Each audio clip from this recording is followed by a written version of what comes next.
کیا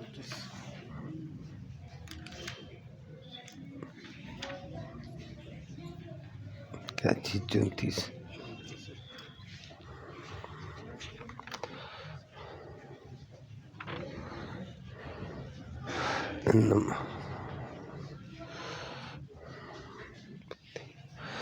آیت کریمہ نمبر 33-34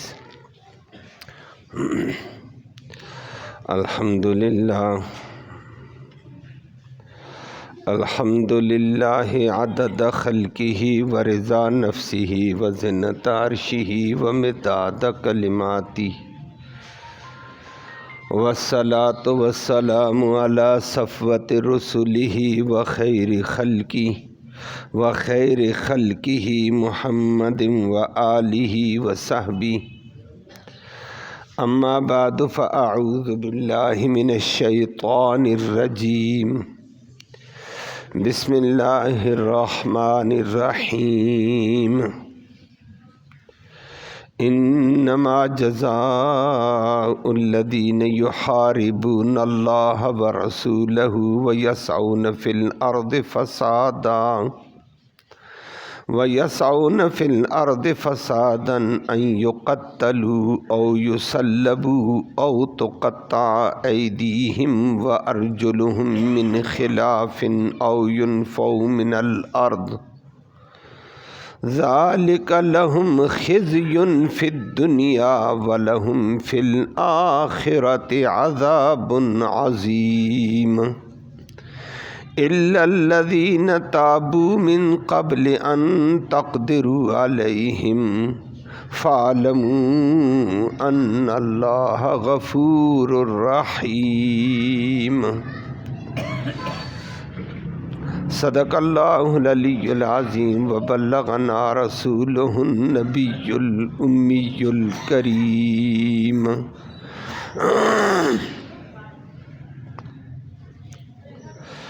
قابل تکریم معزز سامعین کرام، اس آیت سے متعلق پرسوں کے درس میں آپ نے سماعت کیا تھا کہ اسلامی حکومت کے اندر، اسلامی ریاست کے اندر اگر زمین میں امن میں شر اور فساد پھیلانے والا طبقہ آ جائے جو امن کو تباہ کرتا ہے اور فساد پھیلاتا ہے، ڈاکہ زنیاں کرتا ہے، تو ان کی 4 قسم کی سزائیں ہیں، اور ساتھ ساتھ فرما دیا یہ سزا صرف دنیا کی رسوائی ہے، آخرت کا عذاب بڑا ہوگا۔ آخر میں فرمایا ہاں سچے دل سے توبہ کر لیں، ارباب اقتدار کی گرفت سے پہلے عدالت کی اور ادارے کی پکڑ سے پہلے سچی توبہ کر لیں، اللہ معاف بھی کر دیتا ہے۔ وہ آپ کے سامنے بات آتی ہے۔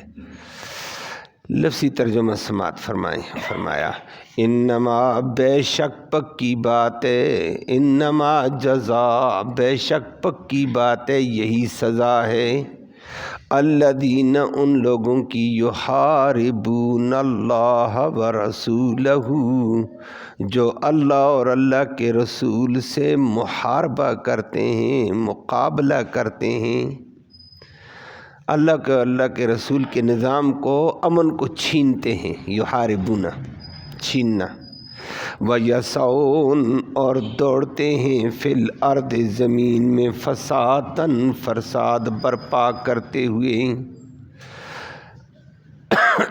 تو ان کی ایک سزا ان یقتلوا کہ ان کو قتل کر دیا جائے، اور یصلبوا یا ان کو سولی لٹکا دیا جائے، اور تقطع ایدیہم یا ان کے ہاتھوں کو کاٹ دو، وارجلکہم اور ان کے پاؤں کو من خلاف مخالف سمت سے، اور ینفوا یا ان کو ہٹا دیا جائے، من الارض زمین سے، ذالک یہ ہے لہم ان کے لیے خزی رسوائی سزا فی الدنیا دنیا میں، ولہم اور ان کے لیے فی الآخرت آخرت عذاب عظیم بہت بڑا عذاب ہوگا۔ البتہ الا الذین مگر وہ لوگ تابو جو سچے دل سے توبہ کر لیں، من قبل پہلے اس سے ان تقدروا کہ ارباب اقتدار اداروں والو تمہارے قادر آنے سے پہلے علیہم ان کے اوپر، تم نے گرفتار نہیں کیا، پکڑا نہیں ہے، پکڑنے سے پہلے وہ توبہ کر لیں تو ٹھیک ہے، وہ ان کی سزا معاف ہو سکتی ہے۔ کیوں؟ فَعَلَمُوا یہ یقین کر لو ان اللہ غفور الرحیم بے شک اللہ رب العالمین بخشنے والا مہربان ہے۔ یہ بات پرسوں بھی درس میں گزری تھی۔ یہاں فساد برپا کرنے والے، دہشت پھیلانے والے، ڈاکہ زنی کرنے والے طبقے کی 4 سزائیں بتائی تھیں، اور یہ بھی میں نے عرض کیا کہ اصل میں ڈاکہ ڈالنے والے، دہشت کرنے والے کام بھی 4 قسموں میں سے ایک کرتے ہیں، اس لیے سزائیں بھی الگ الگ کی ہیں۔ شریعت میں جرائم کے اوپر سزا دی جاتی ہے، لیکن جرائم کے اعتبار سے جو سزائیں دی جاتی ہیں وہ 3 قسم کی ہیں شریعت میں،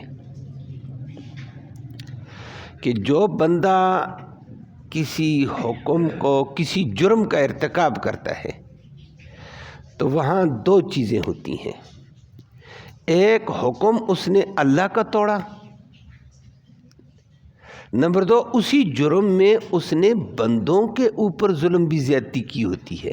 2 چیزیں ضرور ہوتی ہیں عام دنیا کے قانون میں، لیکن شریعت نے بڑا عجیب انداز رکھا کہ بعض دفعہ حقوق اللہ کا حق زیادہ ہوتا ہے، بندوں کا حق تھوڑا تھوڑا ہے، اور ایسا حق مارا ہے، ایسا قانون توڑا ہے، ایسا جرم کیا جس میں حقوق اللہ کا غلبہ تھا اور حقوق العباد بھی تھوڑے تھوڑے متاثر ہوئے ہیں۔ اس کو شریعت کی زبان میں حدود کہا جاتا ہے، ایسی سزاؤں کو، اور وہ ایسی بھی ہے حد کہ زنا کی حد ہے، اگرچہ اللہ کا حکم توڑا، بندے کا بھی حق متاثر ہوا ہے، لیکن اللہ کا حق غالب ہے۔ زنا ہے، اور اسی طرح حد قذف ہے، زنا کی تہمت لگا دی کسی پر، اس کی بھی سزا ہے۔ چوری، اس کی بھی سزا ہے، اگر سے چوری کرنے والے نے کسی بندے کا مال چھینے، لیکن اللہ کا حق اس میں زیادہ غالب تھا، اللہ نے منع کیا، کیوں ایسی کیا؟ ڈاکہ ڈالا ہے، یہ ڈاکے ہی کی سزا تھی۔ یا پھر 5ویں صورت ایک اور آ جاتی ہے کہ بندے نے اسلام ہی کو الوداع کہہ دیا، مرتد ہو گیا، اس کی سزا، اس کی بھی حد لگائی ہے۔ یا شراب پی لی ہے، اس کی بھی حد ہے۔ یہ وہ سزائیں ہیں جس میں اللہ کا حق غالب تھا اور اس نے توڑ ڈالا ہے، اللہ کے حق کو، اللہ کے حکم کو، اور اپنے پالنے والے کے حکم کو روندا ہے۔ ایسی جرم کے اوپر جو سزا دی جاتی ہے اس کو حدود کہا جاتا ہے، میں نے 5-6 ذکر کی ہیں۔ لیکن بعض دفعہ بندہ جرم کرتا ہے، اس میں اللہ کا حق تو توڑا ہے، اللہ کا حکم تھا یہ نہ کر، اس نے کر دیا، لیکن بندے کا حق اس میں غالب ہوتا ہے کہ اس نے قتل کر دیا ہے، تو قتل تو اللہ نے منع کیا نہ کر، لیکن جس کا قتل کیا نا، بیوی بیچاری تڑپ رہی ہے، میرا شوہر قتل ہو گیا، باپ تڑپ رہا ہے، میرا بیٹا قتل ہو گیا، بات سمجھ آئیے؟ تو اس میں بندے کا حق زیادہ غالب تھا۔ اس کے اوپر بھی سزا ہے، لیکن اس کو شریعت کی زبان میں قصاص کہا جاتا ہے۔ یہ سزا الگ ہے، حدود الگ ہوتی ہیں، قصاص الگ ہے۔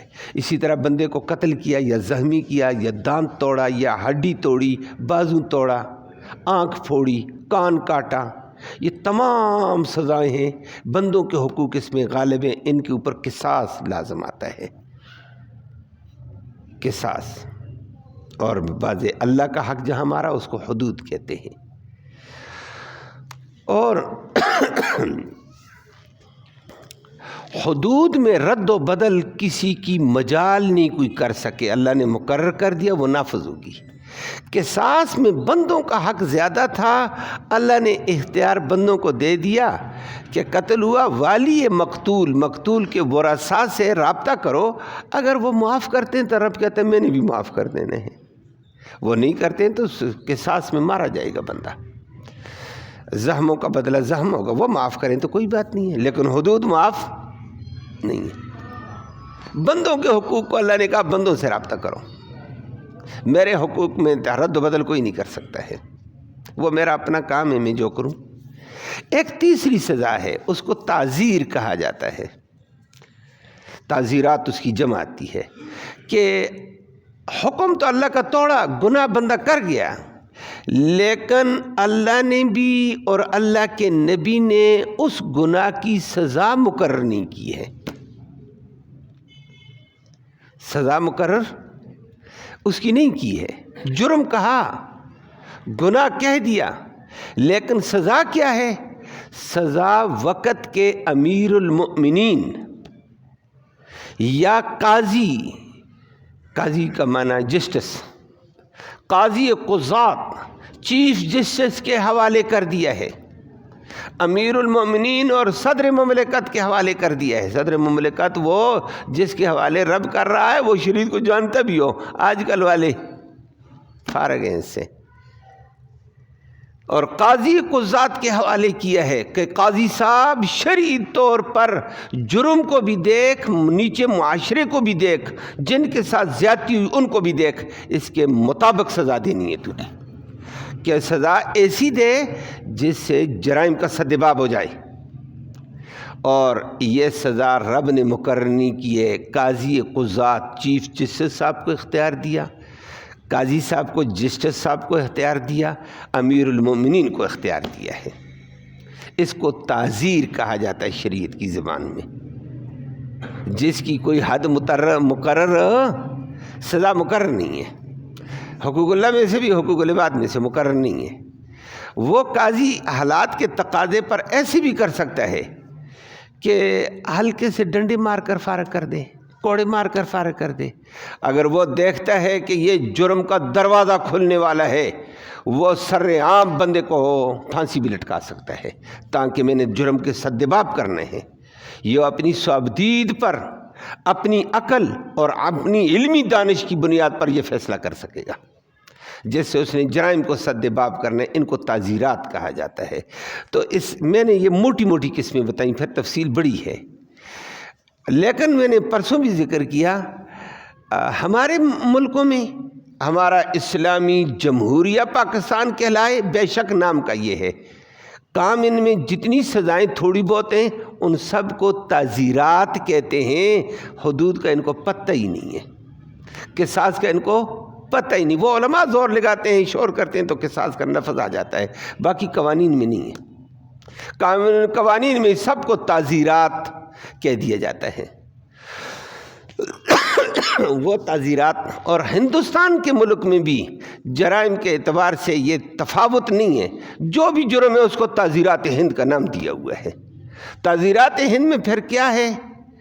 وہ صدر صاحب مفت میں سب کو معاف کر دے، کر سکتا ہے جو کچھ کرنا چاہے، حالانکہ میں نے عرض کیا ہے حدود میں کوئی بھی معافی، کوئی رد و بدل نہیں کرتا ہے۔ تعزیرات میں کیا ہوتی ہے کہ تعزیر کہہ دیا، اور اللہ کے حکم میں، اللہ کی لاگو کردہ سزا کے اندر صدر مملکت کو کہا تو پار کرتا تو پار کر دو۔ صدر کون ہے اللہ کے حکم کو توڑنے والا؟ لیکن ہمارے ملکوں میں یہ رائج ہے ان کو تعزیرات کا نام دے دیا۔ تعزیرات وہ سزائیں ہوتی ہیں جس میں مملکت کے سربراہ کو اختیار ہوتا ہے، لیکن وہ علمی بنیاد پر اور ثوابدید کی بنیاد پر، حق کے رائے اور انصاف کی بنیاد پر، امن کو قائم کرنے کی بنیاد پر وہ تعزیرات میں اونچ نیچ کر سکتا ہے، اور نہیں تو نہیں ہے۔ یہ سزاؤں کی ایک تفصیل ہے، اور یہاں بھی یہ سزا ہے، آگے اور سزاؤں کا ذکر آنے والا ہے جس میں حدود کا ذکر آ رہا ہے، اور یہ پارٹی کی بنیاد پر ہوتا ہے۔ یہ جو سزا آپ نے پرسوں بھی سنی ہے، اور قرآن نے اس کے لیے سیغے بھی استعمال کی، سیغہ لفظ استعمال کیے ہیں، جو ایک فرد کا کام نہیں ہے ڈاکہ ڈالنا۔ ایک فرد ڈاکہ ڈالتے وہ معمولی بات ہوتی ہے، اس کو آسان ہے کنٹرول کرنا، لیکن ایک غنڈہ گروپ پیدا ہو گیا ہے، اور وہ ہمارے ملک میں پیدا ہوتے رہتے ہیں۔ اگر میں مثال کے طور پر ان کا کہہ دوں، پچھلے دنوں بھی کوئی گروپ تھا، اس سے پہلے بھی تھے، کوئی تھوڑا گروپ آ جاتا ہے، اور کون سے گروپ آتے رہتے ہیں۔ چند دن پہلے ایک اور گروپ کے 2-4 نام لوگ لے رہے تھے۔ کبھی کوئی گروپ آ جاتا ہے، کبھی کوئی گروپ آ جاتا ہے، سمجھ آئیے۔ یہ گروپ کی شکل میں ایک دشت ڈالی جاتی ہے اور لوگوں کو پکڑا جاتا ہے، اور ان کے سرغنے بڑے بڑوں کے نام ہوتے ہیں ماشاءاللہ، اور ان کے نام کی دشت ہوتی ہے۔ اور بعض علاقوں میں ہے ڈاکے ڈالنے والے، اس کا نام استعمال ہوتا ہے، اگلے کانپ جاتے ہیں، جی اتنا دے دو۔ بتہ خور گروپ آ جاتا ہے، اور بہت سارے ایسے گروپ آتے ہیں، اگلے کو پرچی دیتے ہیں، کہتے ہیں اتنے پیسے نکالو۔ یہ ایک پارٹی سطح ہوتی ہے، یہ غنڈہ گروپ ہوتا ہے۔ یہ ایسے ڈاکے ڈالتے رہتے ہیں اور لوگوں کو کہتے ہیں، اور ڈاکہ ڈالنے کے دوران پھر کتنے جرائم کرتے ہیں، پرسوں میں نے بتایا۔ یا تو جاتے ہیں مال لینے کے لیے، مال لیتے لیتے بندہ رکاوٹ بنے تو بندوں کو ہی پار کر دیتے ہیں، قتل کر دیتے ہیں۔ تو شریعت نے بھی کہا اگر اس جماعت نے قتل کیا ہے، جماعت 100 آدمیوں کی ہے، فرمایا قتل تو ایک نے گولی چلائی ہوگی، لیکن شریعت نے کہا ایک نے کی، باقی معاونین نے سب کے سب 100 کو قتل کر دو۔ بڑا سخت جرم کہا ہے، یہ سزا اللہ نے بڑی سخت دی ہے۔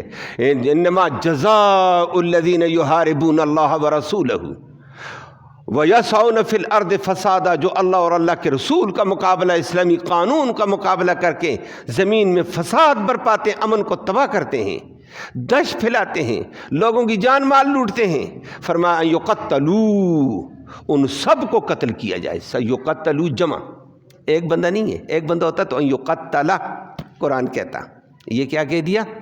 یقتلوا، یا اللہ مارا ایک نے تھا، گولی ایک نے چلائی، تلوار ایک نے چلائی، ڈنڈا ایک نے مارا تھا، فرمایا باقی اس کے ساتھ معاون تھے، تبھی تو ان کی دہشت پھیلی ہوئی تھی۔ ان کے معاون، جو جرم کرنے والے کی بھی وہی سزا ہے، تعاون کرنے والے کی وہی سزا ہے۔ ان کو قتل کر دو اگر قتل کیا انہوں نے تو، اگر قتل نہیں کیا تو کبھی کبھی قتل بھی کر دیتے ہیں اور مال لے کر بھی۔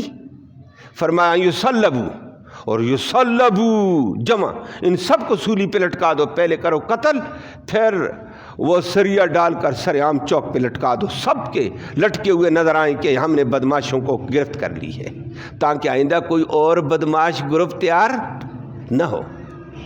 اور کبھی تیسری صورت ہوتی، آئے اپنا مطلب تھا مال لوٹنے کا، لوگوں کو کہا ہینڈ اپ ہو جاؤ، ہلنا نہیں ہے، ہم فلاں لوگ ہیں۔ ہاں جی آپ کی تو دشت ہے، کیا چاہیے؟ مال اتنا اتنا، لو جی جان چھوڑو ہماری، مال لے کر چلے گئے۔ فرمایا یہ پکڑے گئے، ان تقطع ایدیکم وارجلہم من خلاف، ان کا دایاں ہاتھ بایاں پاؤں کاٹ دو، تاکہ آئندہ دوبارہ یہ جسارت غنڈہ گردوں کو نہ ہو سکے، زمین کا فساد برپا نہ کریں، ریاست کا امن تباہ نہ کریں گے۔ اور فرما دیا کبھی کبھی گئے، نہ قتل کر سکے، نہ مال لوٹ سکے، کچھ بھی نہ کر سکے، لیکن لوگوں کو پریشان تو کیا نا، دہشت تو پھیلائی نا، گھر والوں کو، محلے والوں کو تو بدامنی میں رکھا نا، کانپتے رہے، لوگوں کے دماغ کے اوپر اثر ہوا ہے، دباؤ آیا ہے، اور اس دباؤ میں بڑی بڑی بیماریاں پیدا ہو جاتی ہیں، لوگوں کے دماغ دب جاتے ہیں۔ فرمایا پھر ایسے کرو، او ینفوا من الارض، ان کو زمین سے اٹھاؤ، زمین پہ ریاست پہ نہ رہنے دینا ان کو۔ باقی حضرات علماء کرام نے کہہ دیا ہے، ائمہ کرام، کہ ان کو جلاوطن کرو، اس علاقے سے نکالو، دوسرے علاقے میں بھیجو۔ امام ابو حنیفہ رحمہ اللہ نے فرمایا نہ ادھر سے نکالا نا، ادھر ان کا تنتنا ہے اور گرفت ہوئی ہے، نکال کر دوسرے علاقے میں بھیجو گے، یہ نئے سرے سے بڑے بدماش بن کر آ جائیں گے وہاں،